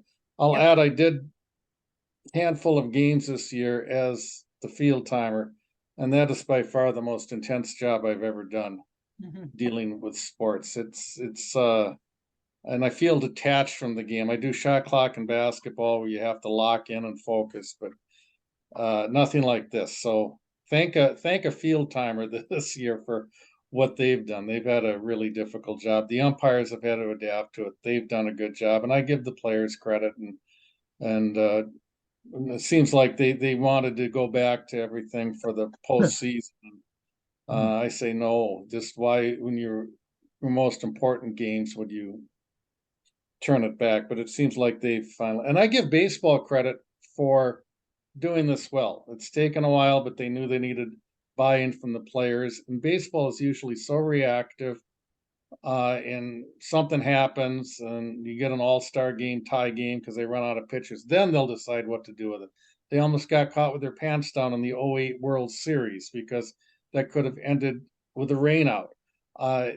And here they anticipated the workarounds the players were going to try, the circumventions as they called it, and were ready for them. So I give baseball credit on this one. Well, Yeah, they I had a think- lot of chances to observe this in the minor leagues earlier. And there were a lot of people gaming it early on. It was possible for the pitcher to simply step off the mound to stop the clock. Or there are many things that they learned in the minor leagues. The biggest, what I find most interesting is that, you know, it's this radical change. People said there's no clock in baseball and such, but the result was really ticking the game back 40 years in terms of the way it was played. Yeah. And I think the average fan does not even notice that clock more than once or twice in the game. It's almost invisible to the casual fan. the clock is a radical change that had a conservative and old time effect on it all. Yeah, I just wanted to mention, I agree with, yeah, that David, I agree with you, but also Stu, I like you slipped in one comment there that I thought was very spot on, that you said, gee, it seems over the summer the game started getting a little bit slower. Now, not dramatically slower, but I think what happened ties into what David was talking about, that what's happened is when the clock first came in, you had guys who were panicked about the clock. They weren't used to working with it. And so that meant they'd rush it up. I mean, I remember the first game I was at, just the pace where, the fans would be paying, oh, what's going on with that clock? And you see these guys like, it's 5 seconds, I got to go, boom. And now I think even the pitchers have adapted to, 5 seconds is still a lot of time. Much like, I mean, anybody who watches the NFL knows 5 seconds is eternity for a quarterback. You don't get 5 seconds in the pocket. You get 2 seconds. So there's a lot of pitchers who are just used to, okay, I can bring it down. Oh, it's 3 seconds, 2 seconds. I'll go now. And I think that part of it has, as the pitchers have become adjusted to it, that, they're not panicking and rushing. So, we have retreated a little bit from maybe how quick the games were in April and May, but it's still much better, because what you got rid of was a lot of dead time. And actually, I think even the casual fans, because it's a lot of that dead time that's gone, they've gotten more focused on the game. I think it's helped with, even casual fan focus rather than hurt it. That was very beneficial. I think one thing about, especially night games in Chicago, if they're starting at 7:10 and they have a 2.5 hour game, you get out at 9:40, you can get back at home by 11 o'clock. Yeah. And when it's 3.5 hours, you're dealing with midnight in Chicago, and you don't want to be in Chicago at midnight, let's face it. There was one comment about how the 7th game of the World Series could be lost on one of these clock violations. Well, the White Sox actually did lose a game this year. Bases were loaded, it was a 3-2 count, and the pitcher got panicked because it was like 3 seconds left on the clock. Yep. So he actually quick pitched and they called a balk on him. Yep. And that was how the winning run scored. So that actually did happen once in a game. And Jason Stark wrote a really good piece either at the start of spring training or just very early in it. And he said, it's going to be a shit show. And everybody knows it at MLB, and they want it because they want all the bad things to happen in spring training and everyone to figure out, oh, if I do this, I'm going to be embarrassed when, the pitch clock violation change the game, lose the game, whatever. And by the time you've gotten through the spring training games, the most of the people have gotten the habit, and the rest of them will get into compliance really early in the season. We saw exactly that. Yeah. And it was a really, really good piece. He both talked about the psychology of it. He talked about what the league office, the commissioner's office was thinking, and it played out exactly that well. Stu was right. It was very well handled, very well. My only comment is people lump together the pitch clock, the shift ban, and the base, the enlargement of the base. The enlargement of the base is like a clown show. It doesn't mean anything, although the limitation on pickoff throws does mean something. The shift ban really didn't change the offense. It just gives it's a benefit to left-handed hitters. Baseball Prospectus did great work over the years showing that the shift wasn't depressing offense. It was just hurting left-handed pull hitters, which I didn't really care whether they disappeared or their numbers went down. I would have been fine with that. It doesn't matter to me. But they're used to the special advantage of being a left-handed hitter and also having, most ballparks, if they're asymmetric and favor hitters one way, they favor left-handed hitters most of. But the pitch clock was an idea that should have been implemented 5 to 10 years ago. In this case, the union stood in the way of progress, and the union prevented because the players didn't want it at the major league level. And you could have predicted exactly what would happen, and it did happen. And the reaction has been universally positive, which I think is a good thing. If baseball handled all of its problems and all of its needed changes as well to handle the pitch clock, we'd all be a lot happier. Let me throw this out if I can. I got an email from a friend of mine who's a White Sox fan about an hour before this conversation started, and he referenced a Richard Blum AP article that said that that the last week of the regular season there were just 2,459 errors, the fewest in a non-shortened season since 1960. Of the standards for what an error is changed. Stu, you can weigh in. And more hits been awarded. Curious to me, because I don't believe defensive play has gotten better over the years. In fact, it is worse overall. So anybody want to? Oh, where does one start with that? Defensive play hang has on for a not second. gotten better? This is Ron Bloom, right? Not Richard Bloom, right? Ron Bloom, the AP He writer? said, yeah, that's I'm reading the email. And I just want to make sure, because Ron's a veteran writer and he's really good at covering the game. So, Stu. Right. Oh, well, that first was of just all, a mistake in the email. defensive play has not gotten better. No, that's not. Ask Nolan Arenado or Matt Chapman about that. Those guys are making. I grew up watching Brooks Robinson, but I'm watching Arenado and Chapman just making plays routinely that I've never seen before. And yes, defensive range puts the fielder in position for more errors, but I think they are just more dependable on fielding regular grounders and making throws. And think back, and this is squishy to think back on memories, but think back to the 60s when a throw was in the dirt from an infielder, and it was a crapshoot on whether that first baseman was going to pick it or not. And if he didn't, it's an error. Just average first basemen are quite proficient with better equipment, but just greater proficiency at doing that. The fielding is much better. But tell Richard or Ron or Jeff Bloom or whoever look at number of balls put in play.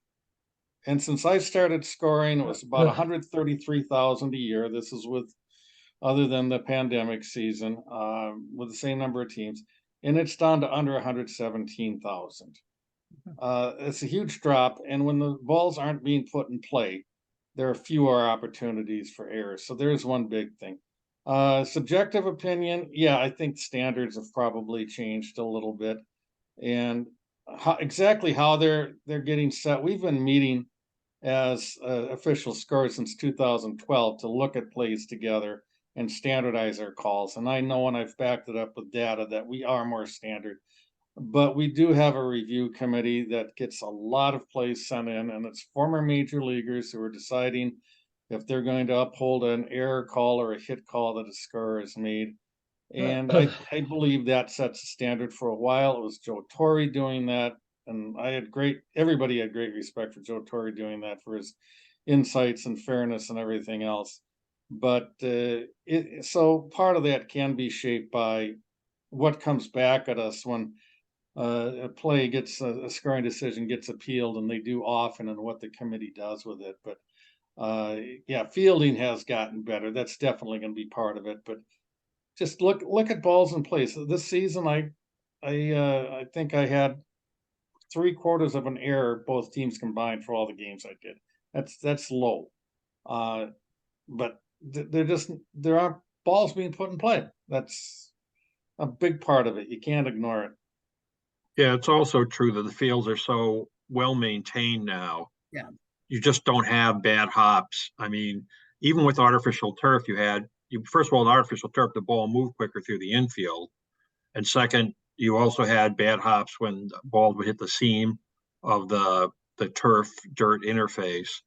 But the fields are so immaculately maintained now that I think you don't have this chance for a good fielder to have a bad hop, get his glove on it, and make an error. That has really helped too, and that's a long-term trend.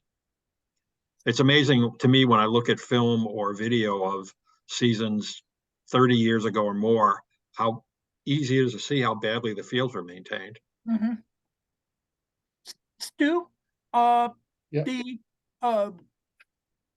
when you're scoring, one of the things I was wondering about is now, like in the last few years, we've had the proliferation all through the media, on TV, and even in the ballparks now, of exit velocities. Like, is that incorporated in any way where, like, maybe a guy boots a ball and previously it would have just been an error? Is it possible that somebody looks at exit velocity, oh, well, that was hit 105 miles an hour, so maybe the guy deserves a hit? Like, does anybody do that at all? Is that possible? Yeah, that's a good question, Richard. I'd say so.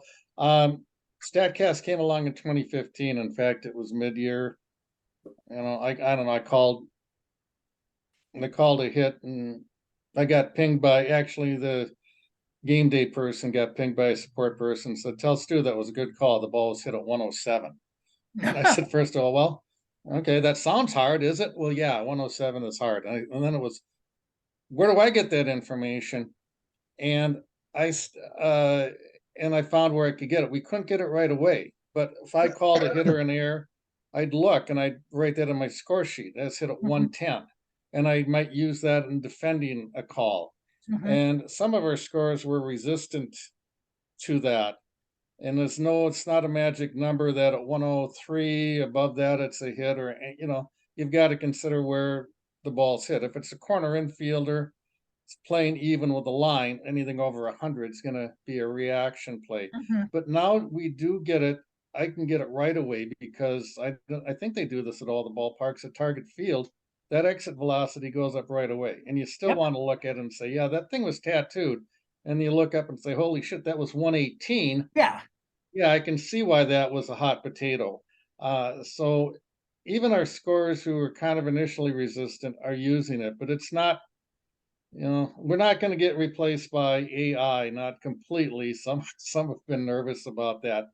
It's more information to process that I like having.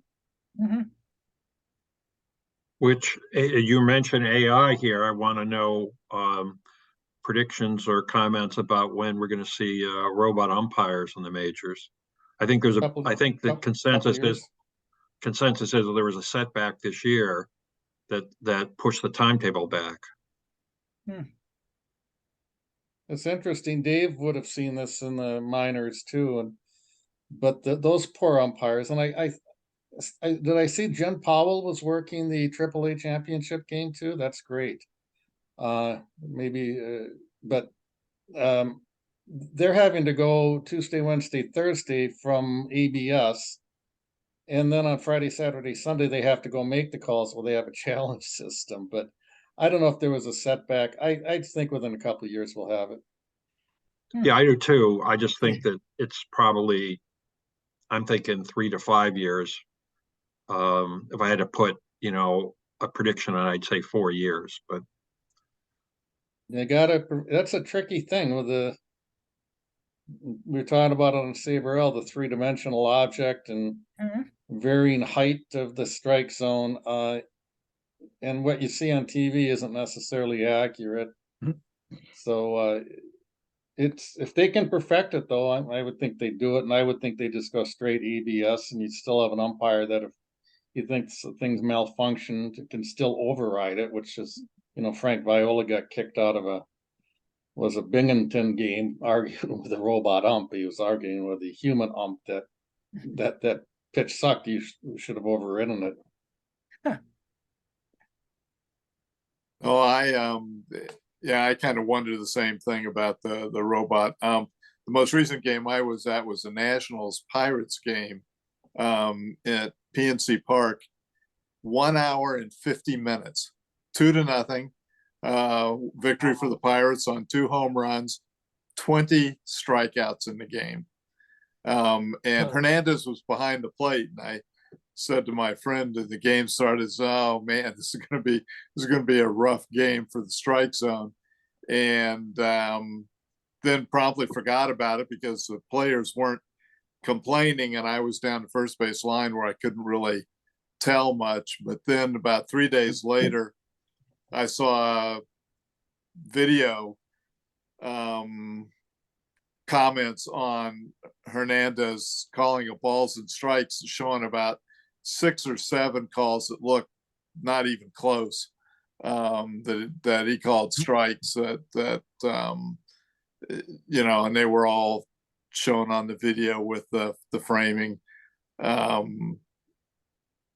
mark on around the strike zone. So, but I was amazed to think, how long has it been since any of you went to a game that was 1 hour and 50 minutes?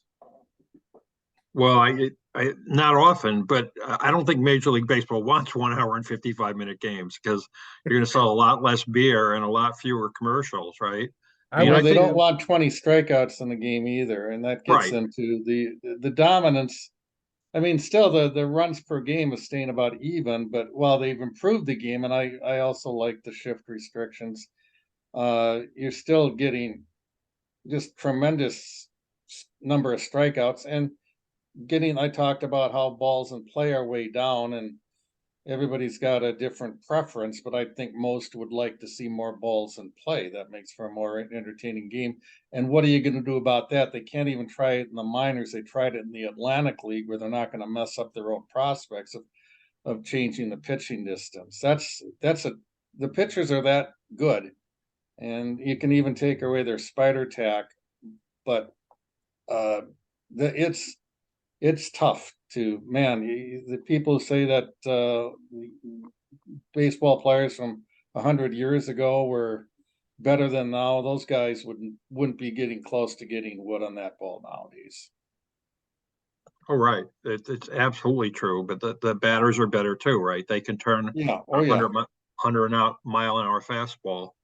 But they're striking out a heck of a lot, and that leads deeper counts. Deeper counts lead to more walks, and that's what you'd like to, for an entertainment purpose, be able to scale back. But that's not easy. In 1969, they were able to lower the mound and diddle with the strike zone a little bit, but I don't think the pitchers are just that good. Yeah, when you only have to go 5 innings as a starter or 1 inning as a reliever, you can throw as hard as you can every pitch. Yep. Pitchers weren't able to do that in the past. They go to drive line and learn how to do everything down to the minutest detail to get more spin and velocity, and the technology is there to help them, and same for the hitters. And the hitters are still keeping up with scoring runs, but just not putting balls in play as much. Right. No, absolutely. It's a different game because the pitchers throw so hard and the hitters can hit the ball, but they're not going for singles. They're going for home runs. So we're coming up here on 9:20 Eastern. I'd like to take the last 10 minutes and have everyone who wants to offer a predict whether their team will be better or worse next year, and better or worse in terms of the standings and in terms of actually how good they are. Because the Tigers, for example, could be a better team, but still finish third in the standings if somebody else leapfrogs them. So I mean, the division was embarrassingly weak this year. It's just like, yeah, it's like, it's not quite like the Twins don't deserve to go to the postseason, but the division was so pathetically weak. I'm curious if people think there's going to be improvement overall, separate from where their team finishes the standings. Anyone want to offer an opinion? I feel like one of the reasons that the Guardians did not perform up to standards this year was because of injuries. And I feel like hopefully we're going to get Tristan McKenzie back. Hopefully we will either get Shane Bieber back or we will trade him for somebody else who can contribute on the regular. However, my main caveat is that, I don't know who they're going to hire as manager. Like I said, I can't imagine anybody is going to be an upgrade over Terry Francona. But if you're looking gun to my head, I would say they're going to definitely win more than 76 games next year. And I would say that they would finish, second or better in the standings. Okay. I Well, think I'd go with for the Tigers, based on what I've heard tonight from Gary and others. I think I would say that they'll probably be about the same, because I don't know which way to predict they would go up or down.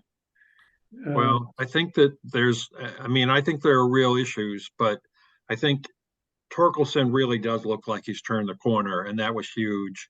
Green looks like he's an MVP candidate, in the making. Manning has been really good, and the injuries he suffered really aren't the kind of injuries you think that are going to recur in most cases. Skubal could be one of the three best lefties in the baseball in a year. I think even if Casey Mize doesn't come back or comes back and isn't any good, they have the makings of a competitive team in a weak division. What they need are, they need to replace the black hole at short in Javi Baez, and they need to stop swinging at so many pitches outside the strike zone. It's funny for a team that has an analytical manager and now an analytical president of baseball operations. And Harris talks about controlling the strike zone over and over and over again. That team is just such piss poor plate discipline. They can't blame it on Lloyd McClendon anymore either.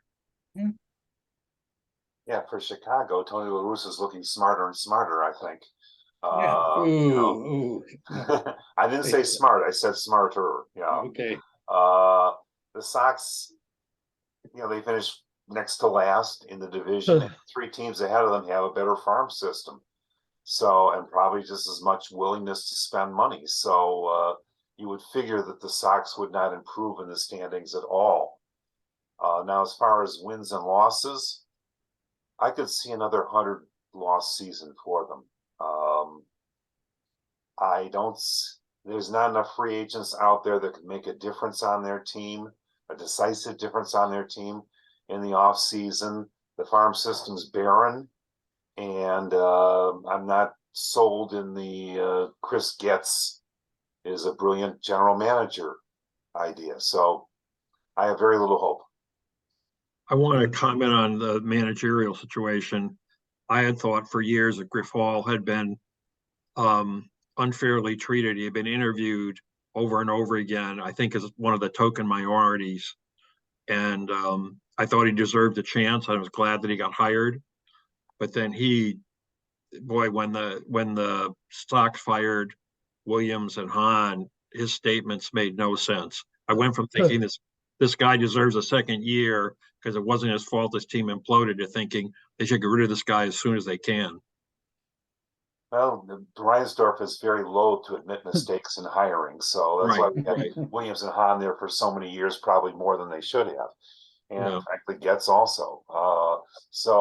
Getz and Grifol have that Kansas City connection, and for the Sox to, I wanted the Sox, of course, to hire somebody from a winning franchise and a winning organization rather than one that's actually worse than the White Sox in the standings, but. The one thing I will say is that, maybe Getz isn't the right guy for this, but the guys he hired, Jesse Barfield has a good reputation for the work he did building up Arizona, and especially Brian Bannister, who's very highly praised, even in the MVP machine. Those were they're bringing bright guys on board. I think the danger, as I heard, in a podcast with Keith Law from he was keeping stuff in that he had taught, a former scout who writes for The Athletic now, who has a lot of connections in the White Sox system. And he finally talked on a White Sox podcast about stuff that he kind of had been keeping quiet for quite a while, but he finally said that he's been hearing this stuff for a long time. The amount of dysfunction, the real problem for all of this is, he came on a podcast when Getz was hired and people said, what do you think of Getz? And he was like, well, he can actually be a very bright guy. He can actually do the job. The problem is the interference. The problem has always been the dysfunction. And, you'll say, oh, this is a bad scouting director. Well, if the scouting director, recommends they pick a guy who actually does turn out to be a good major leaguer, and then he gets overwritten by Kenny Williams or Rick Hahn or Jeremy Haber or even the owner, as far as, no, you're going to draft this guy. That's been a bigger problem right along, and this got exposed. I mean, as Bruce mentioned, the big thing that came out of all of this is when specifically the Berger trade, when Berger got traded, even though Rick Hahn is the general manager, Hahn was not involved with the deal. It was Kim Eng calling Kenny Williams, and then Kenny just, sort of approving the deal, even though he's not the general manager. And so there's always been this issue of who's in charge. And actually, the biggest meddling still comes from Jerry Reinsdorf, as we saw with Tony La Russa. It's almost like, I get he's the owner, it's his money. I'm fine with him setting a budget and telling the GM, hey, you can't go over this budget, but if you want your guys to do well, leave them alone. Let them spend the money, make the mistakes they're going to make the way they do it, and then you'll get the best out of them. I think that's the real problem they've been having, is that, nobody can make a decision there without it out looking over their shoulder, trying to figure out, is this going to be, cut down? Because, they have, like, the guys they hired, Jesse Barfield and, Brian Bannister are bright guys, but if they're subject to the same thing, you're just going to end up in the same spot. So, yeah, there was a report that's said that every general manager has the okay to just do a trade, except Chicago, where even if the general manager wants to do the trade, he still has to get Reinsdorf's approval to do the trade. Yeah. And that's, if you're winning, that maybe is a model to follow, but if you're losing that badly, it's quite obviously not the model to follow. Yeah. Okay, 9:28. Anybody else want to make a quick comment before we wrap up? The Twins will win more than 90 next year. Yeah, that'd be good. I think the Twins will go into the season next year as the favorites in the AL Central. I think they'll have the highest over-under in Vegas and such. Their pitching will get worse. They're going to lose Sonny Gray and Kenta Maeda to free agency, I think. But their hitting will get better. They've got too many young, good hitters now.